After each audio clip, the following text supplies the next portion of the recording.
Well, welcome once again to another edition of Shelf Life Book Reviews Online. As always, I thank you very much for taking the time to watch my videos. Hopefully you will find them informative. And when you make your book planning purchases, you will add these books to your collection.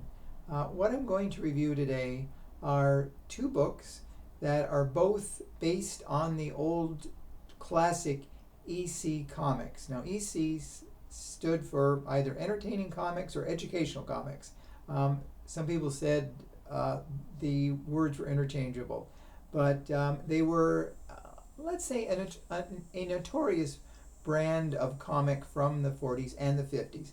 They were very controversial because they had graphic horror images, eyeballs being gouged out, heads being cut off, limbs being severed, knives going into bodies. And because of this, people, started to rebel. There was a psychologist who said that they were horrible, they corrupted youth, they would grow up to be juvenile delinquents because they saw the images. Now, even though World War II had just ended and we saw some of the most horrifying images imaginable, people seemed more concerned about comic books as opposed to the reality of the world around them. But that aside, EC Comics was very different from the other comic groups because DC Comics, for example, had Superman and Batman, and they had superheroes.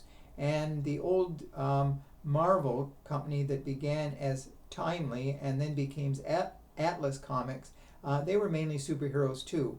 EC did not have superheroes, they had super evil characters. And that was why these books were so much fun. So the first book I would like to talk to you about is Tales from the Crypt from the EC Archives. This is volume 2, issues 23 through 28. This is published by Dark Horse Comics, by the way, and it retails for $25.99. These are exact reproductions of the issues 23 through 28 of Tales from the Crypt.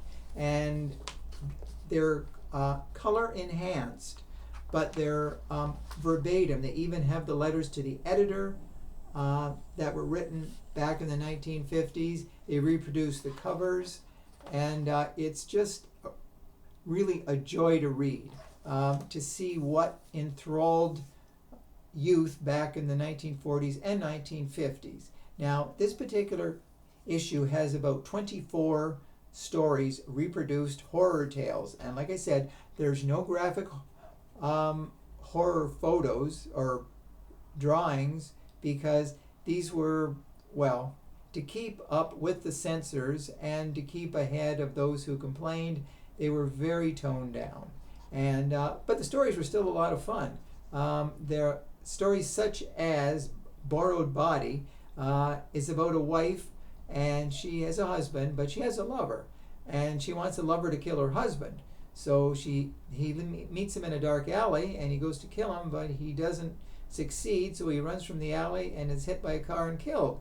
So the husband goes back to his wife, and she thinks it's her lover coming, and she's shocked to see the husband is still alive, so she hits him over the head with a fireplace poker, and she kills him. So, but as we find out, the two men switch bodies before they died, and the husband comes back for revenge and makes sure that she is killed. So these stories, they're simple. Most of them are like 5 and 6 pages. So, but you will enjoy them. There's another one called Voodoo Death, where a man fears a voodoo doll that he sees everywhere, and he thinks it's coming for him, and he throws it in the fireplace, but it doesn't burn. It comes back, and his friend he sees is a victim of voodoo death. He's had his heart ripped out, and the heart is put into the voodoo doll. So they're campy, they're cheesy, but they're fun. Other stories of note in this book include Love to Death, Scared to Death, Bats in My Belfry, Madam Bluebeard, and Well Cooked Hams. So that's this particular book, Tales from the Crypt. Definitely highly recommended. Now, the second book, also from Dark Horse Comics, The Vault of Horror, the EC Archives, issues 18 to 23, retails for $25.99. This is exactly the same type of book as the first one, perfect reproductions of the issue, down to the reader's letters, down to the advertisements. It's just like you've stepped back to the 1950s and you're picking up a book that was read by millions. And even though it was controversial, people still enjoyed them. They lasted for, I think, till about 1953 or 54.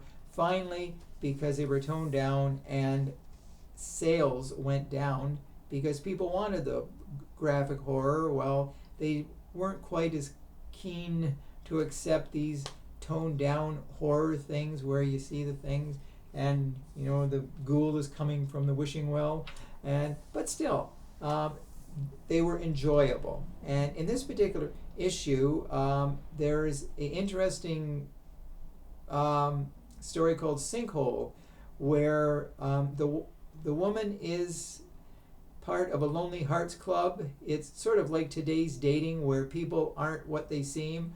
Well, she sees his picture of a man. He sends her his picture, and he's very suave and handsome. And so she writes to him, and she wants to meet him. When she meets him, she finds out that was his picture from 15 years ago. Sound familiar? Well, yes. And so she still gives him the benefit of the doubt. She goes to his farm to live with him. But he is mean. He's possessive. He won't let her leave the farm. He won't let her buy any new clothes. And he becomes, a horrible, horrible man. So she wants her freedom. She meets a man who comes by the farm, and she thinks she might, they might have a future. Well, she wants to make sure her husband does not, live, so he's in his tractor, and there's a big sinkhole. And she makes sure that he goes to the sinkhole. She kills him, and she drops his body, and she makes sure the big tractor goes into the sinkhole. It swallows him up as though he was never there. And so she finds out the man that came to the farm that she liked, he's married. So they're not together, and so she's upset about that. She's alone. She goes to the well to get some water, and guess who comes from the well? Her dead husband, rotting corpse and all, and he takes her into the well with him, and they don't live happily ever after. The well goes to hell, I think. So anyways, like I said, these stories are campy, cheesy, a lot of fun though. And other stories include A Stitch in Time, where a factory owner, he has these 10 women working for him, horrible living conditions. He won't fix the machines.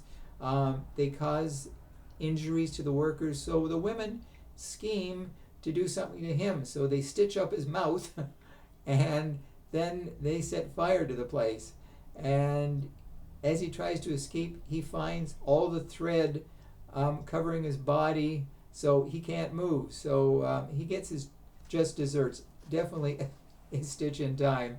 So the rest of the stories here are just as appealing. So if you like, cheesy horror, this type of book, The Vault of Horror and Tales from the Crypt are definitely two books that are recommended. Dark Horse Comics has done an excellent job, like I mentioned, of reproducing these. So add these to your collection. You won't be disappointed. So those are the two books I wanted to bring to your attention. Hopefully when you're out looking through the bookstores, you will find these two and purchase them. So as always, I welcome your comments. Do you agree with me? Do you disagree with me? Okay? Just let me know.